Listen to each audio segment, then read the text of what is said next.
Let's find out how मनोकामना मन्दिर got established. 17th century तिर गोरखाका राजा थिए राम शाह र उनकी पत्नीको नाम थियो लीलावती। अनि किम्बदन्ती अनुसार रानी लीलावती चाहिँ हरेक रात राजाको ओछ्यानबाट कतै बाहिर जाने गर्दथिन् र बिहान मात्रै फर्कन्थिन्। एक दिन राजाले रानी कहाँ जाने रहिछिन् भनेर थाहा पाउनको लागि रानीको पिछा गरे। पिछा गर्दाखेरि उनले थाहा पाए कि रानी एकदमै विशाल हलभित्र छिरिरहेकी छिन् र त्यो हललाई दुईटा ठुला सिंहले सुरक्षा दिइरहेका छन् र त्यस हलभित्र अरू पनि देवी देवताहरू छन् र त्यहाँ हुन गइरहेको सभालाई लिड चाहिँ रानी लीलावतीले गरिरहेकी छिन्।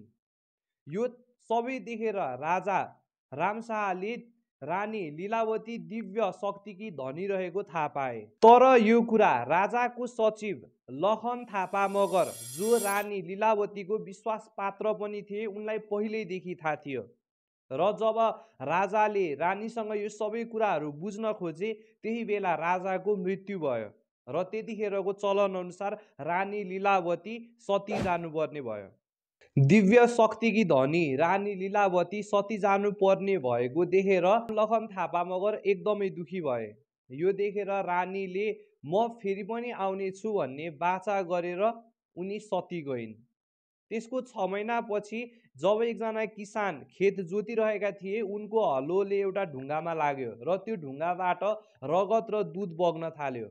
यो कुरा लखन थापा मगरले थाहा पाए र थाहा पाइसकेपछि उनले यो पक्कै पनि देवीको कुनै सङ्केत हुनुपर्छ भनेर त्यस ठाउँमा मन्दिर स्थापना गरे र सधैँभरि त्यो मन्दिरमा सेवा पूजा आराधना गर्न थाले।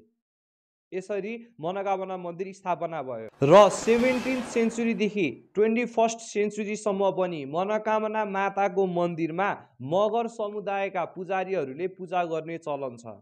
सदाचार आराधनाले विवाह व्रतबन्ध साथै सत्यनारायण रुद्री लाखपति ग्रह वास्तु र हरेक पूजामा चाहिने सम्पूर्ण पूजा सामग्रीहरू हजुरहरूको घर दैलोसम्म उपलब्ध गराएर हजुरहरूको धार्मिक कर्मलाई अझ सहज र सिद्ध बनाउन मद्दत गर्दछ। Let's find out how मनोकामना मन्दिर got established. 17th century तिर गोरखाका राजा थिए राम शाह र उनकी पत्नीको नाम थियो लीलावती।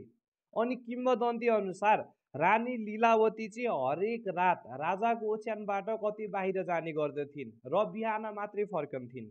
एक दिन राजाले रानी कहाँ जाने रहिछिन् भनेर थाहा पाउनको लागि रानीको पिछा गरे। पिछा गर्दाखेरि उनले थाहा पाए कि रानी एकदमै विशाल हलभित्र छिरिरहेकी छिन् र त्यो हललाई दुईटा ठुला सिंहले सुरक्षा दिइरहेका छन् र त्यस हलभित्र अरू पनि देवी देवताहरू छन् र त्यहाँ हुन गइरहेको सभालाई लिड चाहिँ रानी लीलावतीले गरिरहेकी छिन्।